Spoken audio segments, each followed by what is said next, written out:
It's another Human First AI Marketing podcast. I'm your host, Mike Montague at Avenue 9. You can find us at avenue9.com. My guest this week is Bryan Harris from Growth Tools. You can find him at growthtools.com. We both made it very easy for you. We're marketers.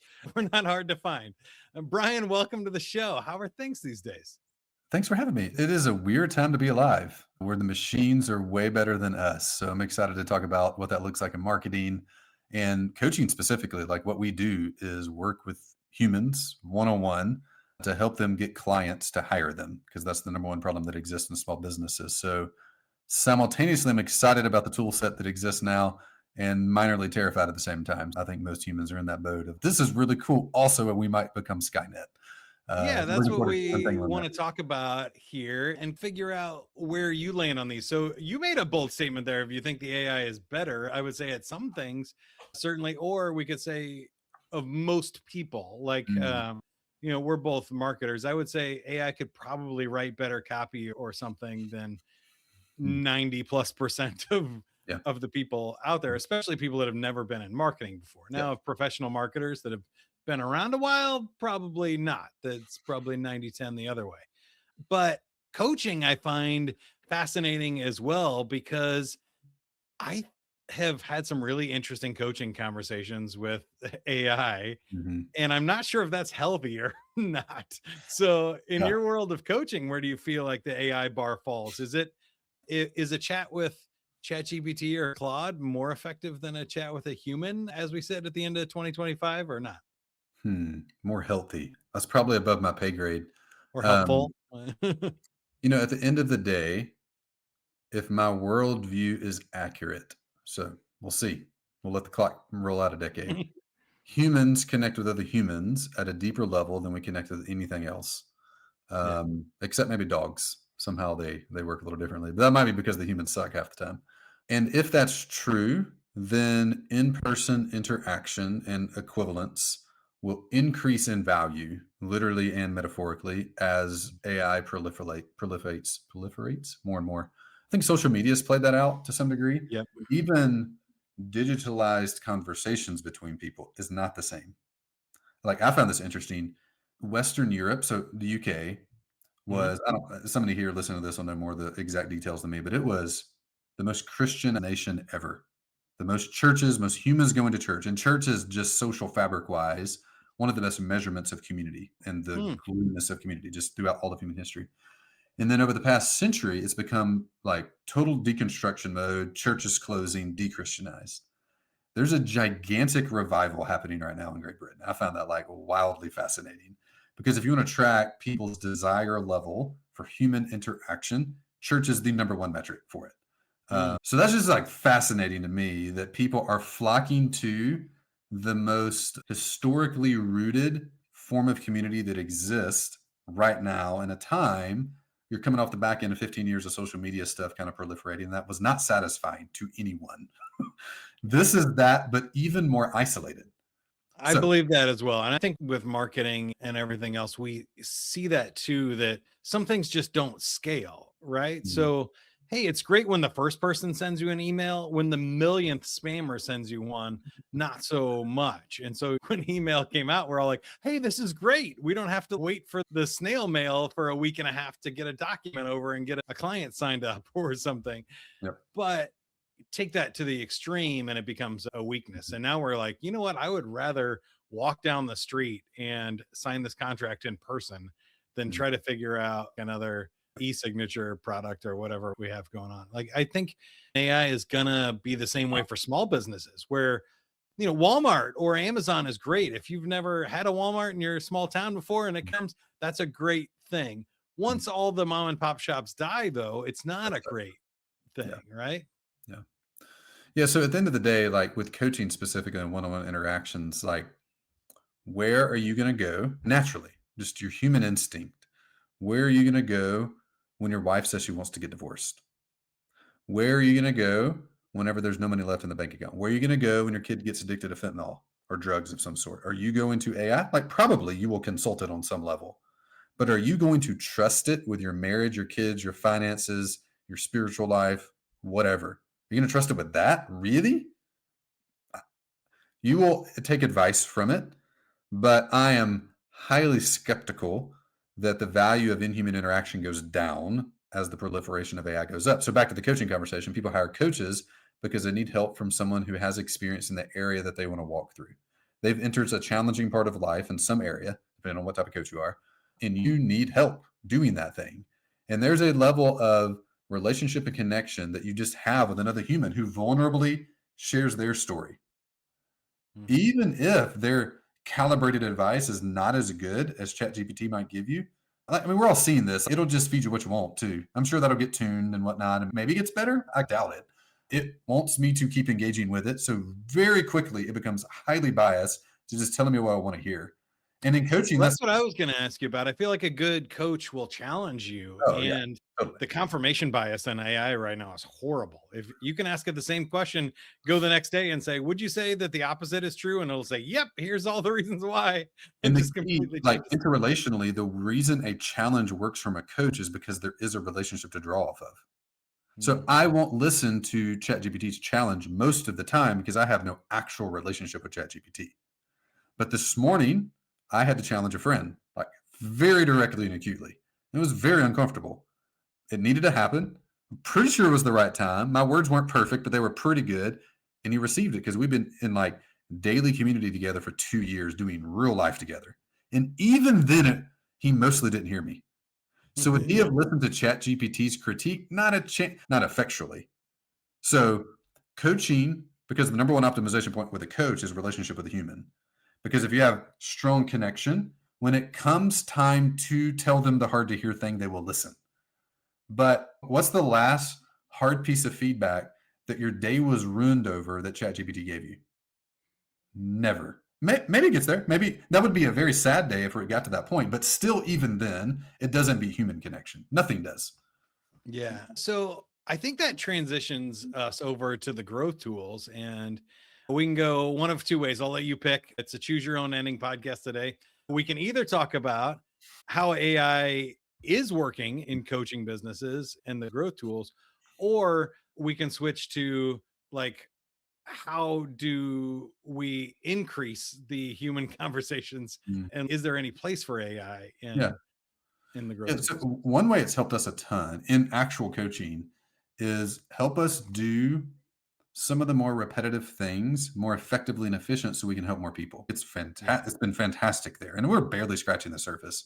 What it can't do is replace an actual coach. It's actually impossible to do that.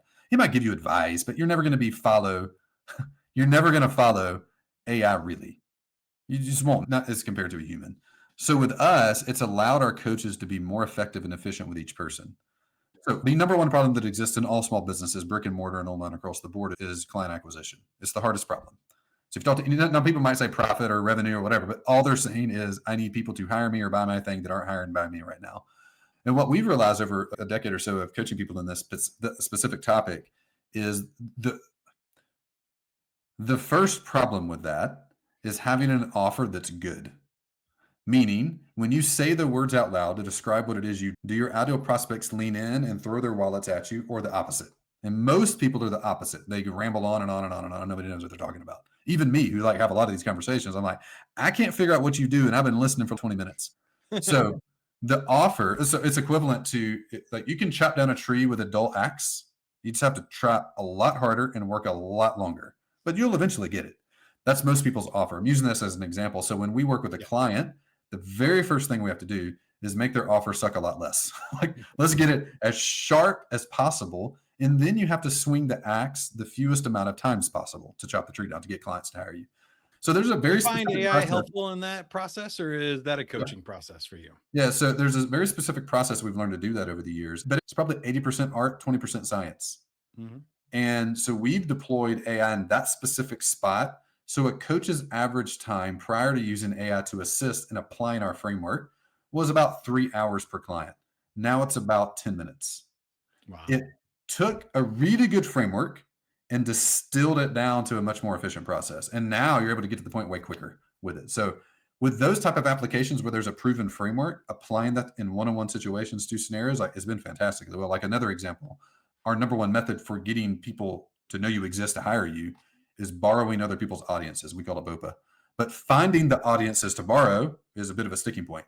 But we have a really good framework for it, but you got to like elbow grease a good bit. Now we use AI in that spot, and you can find 50 people in 30 minutes and even write the emails to send to them to get them to say yes, like a pretty efficient process now. I think those are all really great examples. You gave 3 of them there. One I use a ton when I do marketing for my clients is, Mm. let me just interview the founder, the top salesperson, the best client. If we collect these conversations, AI is really great at distilling that down to, what is this offer? What are people really buying? Why is this important? Especially if you have like enough data and context to feed it. It's pretty bad at guessing if you just go in and say, hey, write me an offer for Yeah. my business. I do this. But if you spend some time with a coach or somebody that knows how to Mhm. ask you the right questions, really powerful Yeah. stuff. The deep research too. I think it's all in the execution. The how can be bad if you just say, "Hey, go find me 10 podcasts to be on." It's going to pick Joe Rogan, Mel Robbins, and people like that. And you go, "Great! Not If I super could get on helpful. there, I would have." You've been on Entrepreneurs on Fire though with John Lee Dumas, so that's fun. If you can get those, great. But now, if you really know how to craft a good prompt, you can get a much better Mhm. list and attack that. That's great. And then, yeah, the email I think is the easy part. Like, help Mhm. me perfect my outreach and get it down to 5 sentences so somebody will Yeah. actually read it. At the end of the day, people follow people they trust. That's just how we're wired. So I found like you're saying, if you're an amateur in a category, like here's an example. My next door neighbor has been a coder for 30 years, led a team of 30 people. It's now him and one junior guy, and they've replaced the entire team with AI, like completely. Yeah. They had 30 programmers. Now they have one and a half, and they do more output and more work, but they have a master skill level person running that. If you're a junior level person coming in, you would have no idea how to do 80% of the skill set needed to do that particular thing because it's not just about a prompt. It's really leadership on scale with machines instead of humans. It's fascinating. If you're Totally really good agree. at a thing, it can make you 10 times more effective and efficient and increase your impact radius as a result of it. Yeah, I think there's something missing when people say like human in the loop is like, you can't just throw any human into the loop anywhere in the process. It's Mm. got to be like an expert strategist at the beginning, a really good proofer and fact checker at the Yep. end, and it's Yep. got to be somebody who knows where it's trying to go tactically to Mhm. kind of wrestle with the AI in the middle Yeah. to get the best output. Otherwise, it doesn't get there. But when you do, man, those Mm. results are impressive. Like you said, it's 10x. I'm seeing New even tool. greater than 10x results for a Yeah. lot of people. Yeah. That's awesome. So now let's switch to the growth tools. Mm. Tell me about what growth tools are and what do you think is working? Has anything changed since the advent of AI in your world as far as how you attract people at the top of the funnel, move them through and close them at the bottom? There's three fundamentals needed to close a sale, and this is I think it's actually impossible for it to ever go away. The tools and mechanics will change, but people have to know you exist. Then they have to trust you, and the higher the price point, the more trust needed. And then you have to put a coherent offer in front of them that solves a real problem in their life, like a top 5 problem in their life. If you do those three things, you get customers. It's only a question of like, all right, in the current market, based on the current desires and the current problems people have and the current tools that exist, how am I going to get eyeballs? How am I going to get hearts? And then how can I get wallets? Like those are just the three questions. There's not other ones.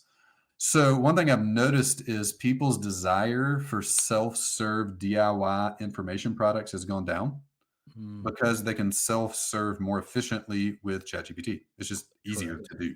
Now, the advice isn't as calibrated because it's the average of all human knowledge. It's not a specific opinionated approach to a thing. So it's less satisfactory. Would you rather go by Amy Porterfield's course on making courses, or would you rather have a dialogue with ChatGPT? It's kind of like I don't actually know right now. If we get better, like we don't do DIY products, that their success rates are just too low. We just do guided stuff, just coaching specifically. But if I was selling a DIY product, you just have to heavily AI it right now because that tool set is more efficient at getting the information out that I need in the moment. Now, its effective rate is not higher, but the desire right now with AI is so high and it's such a brand new tool that might be one of the top 5 coolest tools humans have ever made. It could be number 1. Yeah. You get like fire, the will, numbers, and AI. Like it's like that level of an item. So it's breaking categories, but fundamentally, to get a client, And you of need to those, you can maybe say like fire is more interesting to watch, but have the others, like 100%. AI is more fun to interact with for sure. Yeah, it's way more dopamine than Even fire do is. yeah, yeah, that's what I So was, self-serve getting at. DIY has been tough. Like that whole market has it's mostly completely crashed. Talk to any course creator that's been around for a decade, 5 years, and almost all of them nearly, unless they're selling AI stuff, in which case they're probably doing well right now. They're struggling because it's a competitive tool. It's a brand new tool that breaks that paradigm. But they can pivot. The problem is most people in that market, many of the established people in that market are not trying to innovate to solve the problem they're working on. They just came up with a product type that works and they've lost their fire and they're not iterating at all right now. And most of those So, people I'd do love all to that. dive deeper into that because I've seen the same thing, and when I started Avenue 9, I decided, "You know what? I'm not gonna make a course." I'd made hundreds of courses before in my career and had some do millions of dollars like you as well, and so we could do that if we wanted to, but I think I guess the question is, I've seen other people iterate and come up with like, oh, let's do a custom GPT or let's find like our own AI chatbot that has some sort of special coaching methodology and stuff. Have you seen any of that other stuff work or take the place of the DIY tool? I'm going to answer that question differently. I I don't really watch what other people are doing anymore, Yeah. unless they're clients. Then I pay attention. But what I've just found to be the most effective in every way you measure it, monetarily, impact radius, satisfaction level to the owner over time, all those, is just become obsessed with actually solving your customer's problem, like really, truly, in the most utterly simple way humanly possible. If you truly do that, like you have to know the problem viscerally, you then have to know how other people are solving it, but really just like, all right, what would be the simplest possible way to actually solve this completely? If you do that and are generally aware of the tools available, you'll win your market, all of them. Mm. And you will make like most people approach this of how could I deploy AI in my business? I just think that's like the wrong question. The right question is what are our current bottlenecks and what does AI make possible in our current workflows with our current clients that we could take from taking them 2 or 3 hours to 0 minutes or just a couple minutes? Deploy that because that's solving a real customer problem. But most people are like thinking in tool thinking. The reasoning by analogy by watching everybody else around them and trying to iterate and just duplicate what they're doing. That's fine, but it's not going to lead to sustained success. What will lead to sustained success always, no matter the tool, no matter the market, no matter the price, no matter anything, is be the best ever and be obsessed with being the best solution that exists on planet Earth to the problem. If so, everyone hires you. If not, the latest and greatest tool will beat you. So all the course creators that got lazy over the past 15 years, like they just got obsessed with the Yeah. tool. And the tool is the course and their method applying in the course. They weren't obsessed for the most part with actually solving the problem that the course solved. Otherwise, they would have never just stuck to a course because they would have measured their success rates and they'd have seen, hey, less than 10% of people finish it, less than 1% get any result, and less than 0.1% get the real result. They don't work well.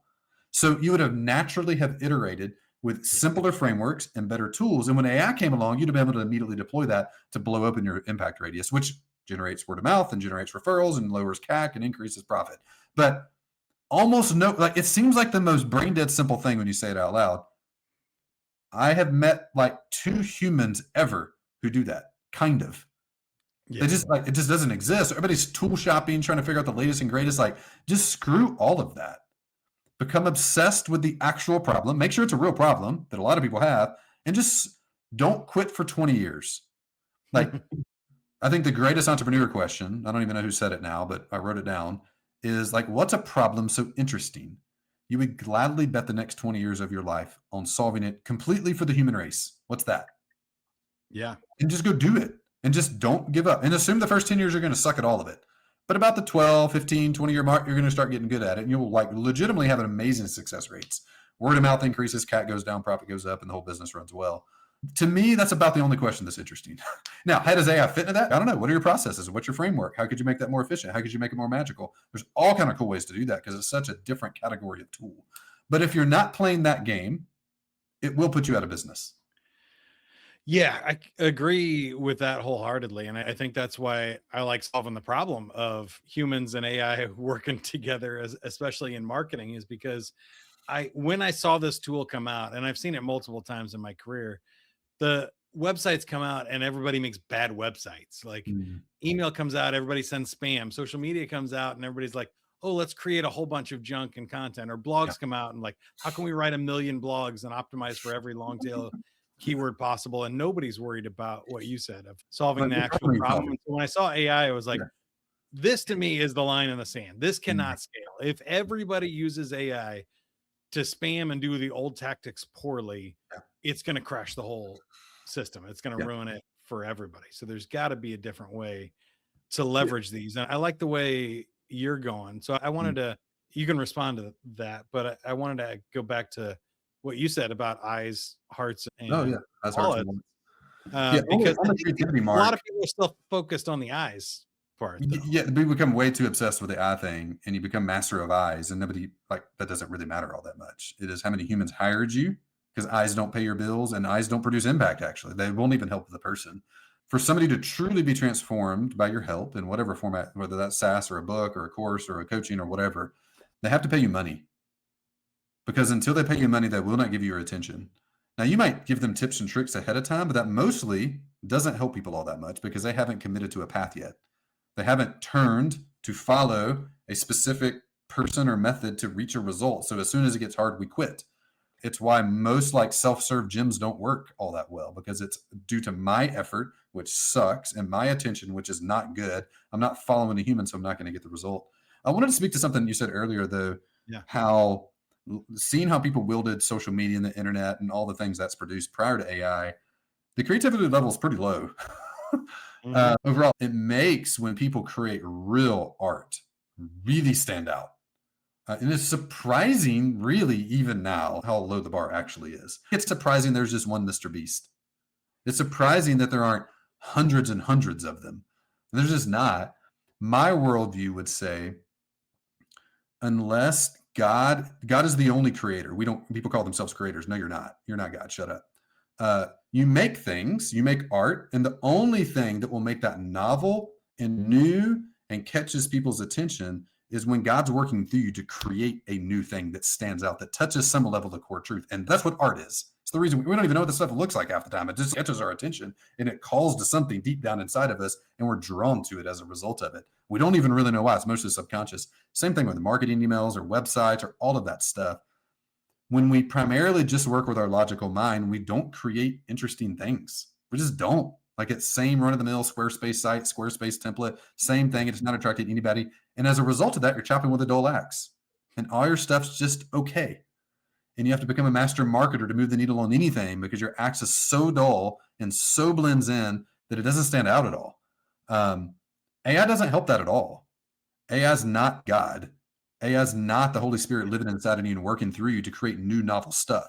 He will do that, and that'll get people's attention, and that creates actual art that stands But out that's and what I'm shocks most people. excited about is I Yeah. think you can use AI to do that, though. I am excited. We're just starting to see it. I know some brands are working on like the Super Bowl commercials with AI and stuff, but this is a powerful creation. I guess I'll say maker tool for you, but I a tool to make get what people whatever say you about want to make in your imagination it. now. That before individual, let's say a really creative high school senior wanted to go shoot a movie, they could figure it out. Some people have and become famous for that. But like you said, there's one of them, like a Mr. Beast. Now, okay, that barrier, anybody can make anything Yeah. Mhm. with AI. What are you going to make? How are you going to Mhm. find that inspiration? How are you Yeah, going to do something that's that exciting. stands out Go and do makes it. it Like, exciting? go That's turn the cool. idea in your head into a thing. Please don't copy anybody. Just go take a walk, think of the most amazing thing you can think of, and go make it. Go make that. Yeah. That'd be Yeah. great. Yeah, and Now, then yeah, so in our business, you asked about how we use it in growth tools. Like, yeah. at the end of the day, if you're running a for-profit business, you have to have an offer for someone. You gotta have a product or service you're selling. It has to be compelling and solve a real problem. Using your imagination to understand the problem that people have. Ideally, it's one you've had yourself, so you deeply experientially know it already, and give people the simplest solution that's ever existed to solve that problem. If you become obsessed on that, you will never have a sales or marketing problem. Apply the imagination, apply the AI tools to it, but apply it to a calibrated thing. And man, like magic happens there. Yeah, and I wanted to talk to you about the wallet part too, because I saw a couple of things online from you that I think will lead this to an interesting discussion. Yeah. In I realized that with my marketing agency here, I could no longer charge the way everybody else was charging. It used to be, oh, $50 an hour. Well, I could do your whole marketing plan for the year in an hour. And that is a bad deal for me. Or if I charge you per piece and I say, okay, it's $50 a blog post, Mm. I can make 1,000 blog posts in an hour and you owe me 50 grand for my hours worth of work. That's a bad deal for you. So I realized I was like, I need to set up a high level retainer for my expertise. Yeah. And then we'll make whatever we need to make. If we need to work on strategy and dig into something hard or go learn a tool or something, we'll do that. And that's more valuable than cranking out 100 blog posts. If we need to make 52 emails for a year long drip sequence, we can do that too. Let's spend a day doing that. But I feel like AI has fundamentally changed the value creation, especially for human effort. Mm. Would you say that humans have become then more expensive or are discounted now because Hmm. they can do more in an hour? Hmm. You know, whether it's agency or coaching or do it yourself, which are the three main product types in informational things, with all three of those, in all situations, what we're hiring or buying is not time, it's a result. In all of them. I was just talking through examples of whether you're hiring a marriage counselor, or a marketing agency, or a cleaning crew for your house, or a yard service, or I don't care how long the yard service takes. I would rather less than more because I don't like the mower outside. I don't care how long my Facebook ad agency works. So literally not even a metric I think about. What I care about is the ROAS, like how much money do I spend and how much money's made. So, and what that could apply to a course, like I don't want more videos. I actually want less videos. Nobody said, Bryan, add 50 more hours I need to look at. Nobody ever says that. So the time for money thing in this world is mostly a pullover from other industries prior. It really has nothing to do with what anybody wants. Amazon's proven this out. The two or three fundamentals is always lower price and always faster. So Amazon Prime comes out of next day shipping, same day shipping out of that. We never say we want more because the value's there better. It's like in no situation does that work. But do the humans get more valuable? I would say in business world, always the company that has the highest success rate in the shortest amount of time wins. Meaning, just example, if my marriage sucks and I'm hiring a marriage counselor A takes 3 years and I got to pay them $30,000. Marriage counselor B takes 1 minute and I pay them $3. I would hire this one. So Yeah, if they more can get the time doesn't result. equal more money. Lower success rate doesn't equal more money. It is highest success rate first, shortest amount of time and effort applied second. That's just the value of any coaching, consulting, information acquisition product. I want less pages in the book. I've never talked to a person that's like, I wish that book was longer. It's always shorter. Now, as the Would you person also who creates say, it, we have to look for the minimum effective dose and actually make it effective and not just be a dopamine hit for somebody. I love that idea of make less stuff, but make a bigger impact for sure. And that minimal effective dose is a great concept for that. Would you then say, though, that most coaches and consultants need to charge more for an Oh, effective for dose? sure. The one thing, yeah, one of the things, and there's only a handful in every business I've ever been inside of that you could do without asking any question is just double the price. In every business I've ever been in, all of them, you would immediately increase revenue between 50 to 100% if you just came in and doubled the price. Sometimes, but almost never do conversions go down. Like actual global conversion rate almost never goes down, which means you're converting at the same rate at 50 to 100% times the price. Like that exists in nearly every business I've ever seen, especially coaching and consulting businesses and agencies. There's some weird things with coaching and speaking that you actually get more gigs when Yeah. you charge more than less. It's an inverse. Yeah. And we Bit of problem. specifically work with coaches and help them turn, and people are doing all sorts of fulfillment and offer structures and help them turn their offer into minimum $10,000. Some people up to $100,000, depending on their offer. And there's a three-part acronym. We just help teach them to teach the concept and then work through the specifics with them. And it's TAP. So most people think that to make an offer, an informational or agency type product more valuable, you have to increase information, increase deliverable quantity in agency land, or increase informational points in book, course, coaching land. The opposite's true. Information is now completely a commodity. Now, Mhm. opinionated, proven information is not, but information as a whole is. So when people hire us to coach them, they don't want us to tell them everything we've ever learned about the topic. They want the minimal amount of, they actually want less information. So if I have some friends named Bob and Linda, they wrote this book called Simple Money, Rich Life. It's a fantastic personal finance book. If I hired them to coach me in personal finances and paid them 10 grand and all they did was give me their book, which is the sum total of their knowledge, or let's say you hired Jim Collins, who wrote The Good to Great, Yeah. Built to Last, and whatever. He wrote the best trilogy in business history, does the most thorough analysis in business history, and you can buy it all for like $80 at Barnes and Noble. It's crazy, actually. But if you hired him and paid him $1 million consulting fee, which Bezos did in 2000, he actually helped design all of Amazon, Jim Collins did. But if all he did was to give Jeff his books and say, ask me questions, that would suck as a product type. Jeff would be very not happy with that $1 million he paid Jim Collins.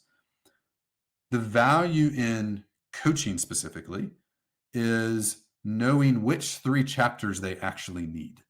It's in evaluation, it's in planning, and it's in selective informational giving. So I hire a marriage counselor. I don't want to know the theory of marriage counseling. What I want is the pain to stop and the joy to increase. That's all I want.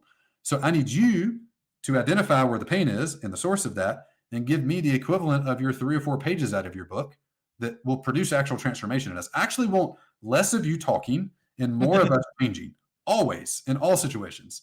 So Yeah. training goes down, but the 2 things that go up, and this is the challenge to AI in ways, depending on how you think about it, your level of access and your level of perks should go up, Mhm. calibrated from someone who has been there. Meaning, when I'm in the middle of the fight, or we're in the middle of a month that we're way over budget in, or in the middle of a bad month in business and sales aren't happening, where do I go? Who do I have access to? Who do I have access to that's been there, done that? And can I ask them questions? Can I text them? Can they just FaceTime in and like debrief real quick on what's happened? Because we don't even know in the marriage fight half the time. It's like, oh, we just argued about something. I don't even know what we argued about really, but we were all both mad about something. Can you just debrief that within an hour? That'd be great. I wouldn't pay you $10,000 for your book, but I pay you $10,000 to give me the 3 lessons we actually need and have access to you so you can actually make a plan to help us through it. Like, I'll give you more money for that all day long. Yeah. I Yeah. love that. I like that inverse idea in that we don't need more pages of the book. We need more insight. We need to know which page the answer we're looking for is on. We're even doing this with ChatGPT. We're getting annoyed at how long-winded it is. And I'm like, I'm just dulling. I was working on a test. We got a graded coach tomorrow. I was like, let me just throw all of our lessons in there and have it give me the questions to ask her. And it was just going on and on. And I'm like, I stopped it. It's like, say this in way less words. Because Wrap you're it just up. like way too thorough. Like, I don't need that level. So like we do it there too. Even with the most thorough immediate response thing that's ever existed, we still want less words. Just can you calibrate to me? Yeah. I like that. One last question for you before we let you go. And that is, how do you see this all playing out? Do you think that wins, or do you think AI becomes overwhelming? Do we end up in Minority Report? What happens if you play these threads out? I can't see the future. I don't know. My gut is 2 things. 1, the value of inhuman interaction goes up drastically. Maybe 2, the mental health crisis gets much, much, much, much worse. It's worse than it's ever been in all of human history by a lot. The data is really, really bad there. And I think this will make it substantially worse, not better. I mentioned this in the very beginning and I alluded to it midway through. I'm obviously a Christian. And there's a story early on in the Bible. I think it's Genesis 11. It's the Tower of Babel. People were going to become God, or they were going to try to basically take the place of him. This is scratching that itch of like, we're accumulating at the end of the day all the sum total of all cataloged human wisdom and querying it daily as a species.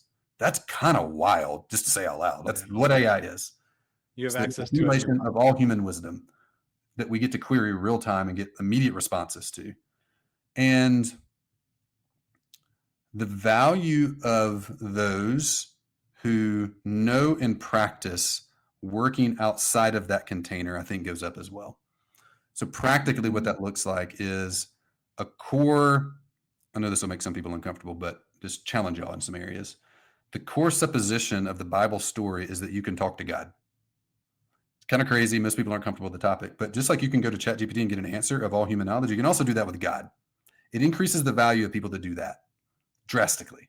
That always been the single most valuable skill that exists on planet Earth. But now that all we have is human wisdom and we're all becoming habitual users of it, the value of that goes up drastically. What that all means in the crock pot of humans, I don't really know. But Yeah, where we're going at me. the company is more human touch. We have 6 office hours a day for clients. We have 3 for non-clients. We have in-person interactions quarterly. I'm like, how can we touch and hug? We have a hug counter this year. How many clients can we hug? We're at like 125, and we just started this year with like in-person things. I'm like, more people that we touch, because transformation, tears happen there. Yeah. Very rarely do tears happen on Zoom. And that's where transformation and lies are broke down and actual breakthrough happens. Well, that's Maybe why it's the opposite there. I What like what the you people said of there the human because race, I have no idea. I don't know. It'll be curious to watch though. well, I like what you brought up, and I don't know which one will win. I think we'll go pretty far down the path of trying to fake human knowledge or godlike powers before we realize that Yes. we can't. In my book Playful Humans, I talked about this with just play, that there's such a thing as like true play and then partial play, and then there's Mm. just fake play. Yeah. And so when we're kids, we don't have any trouble having a true play experience with our Mhm. friends. Go outside and play tag. You don't need any equipment or anything. You just need 2 people. Yeah. A ball helps. Easy. Yeah. When we become adults and we start drinking, we think we're getting together with our friends to Mm. play, but alcohol is impeding and it's creating an artificial environment. Or when you come up with a AI avatar friend that you're talking to, it's a fake form of Yeah. human interaction that doesn't fill any of those emotional needs. It doesn't trigger the same endorphin, serotonin, like happiness levels or fulfillment long term. And so social media made everybody less social. Mhm. Reality TV made everything less real. Yep. It doesn't, they're all fake. It's And artificial, like so, by name. It's fake. yeah. So I like where you're heading with AI there too, of ultimately the people who actual still have real knowledge and experience or know how to interact Yeah. in the world become more valuable as more people have fake knowledge and fake 100%. interactions. There's no way around that. There's no And I route. already see coaches and consultants saying, "Here, let me ask Claude for you," and sending their Claude answer over to a They client. That fundamentally don't is understand like the the game they're dumbest thing playing. there Like, they just don't even understand what business they're in if they're doing that. is. Yeah. Use it to facilitate, use it to help, but like, yeah. So That's awesome. All right. So before we let you go, tell us about Growth Tools. How can you help us? How can we help you? yeah, totally. If anybody's interested in what we've talked about, if you have a problem with client acquisition, I would love to just gift any listener 7 days of free coaching with us.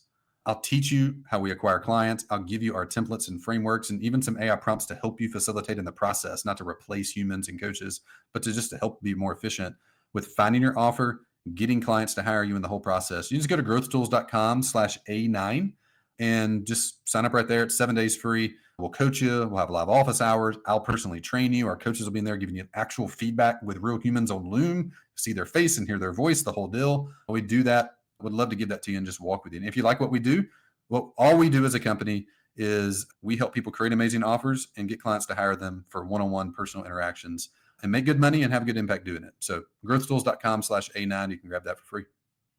Love it. And Bryan Harris has been our guest this week. You can also find him on LinkedIn and Twitter and stuff. He's a marketer, but go to growthtools.com/A9 and find that out for yourself. And if you're looking for help in how you go to market in the content world, that's what I do at Avenue 9. So go to avenue9.com and we'll talk about how you build community, how you build content, how you build courses, an audience, a following, and really connection with actual humans, because we can all make more stuff.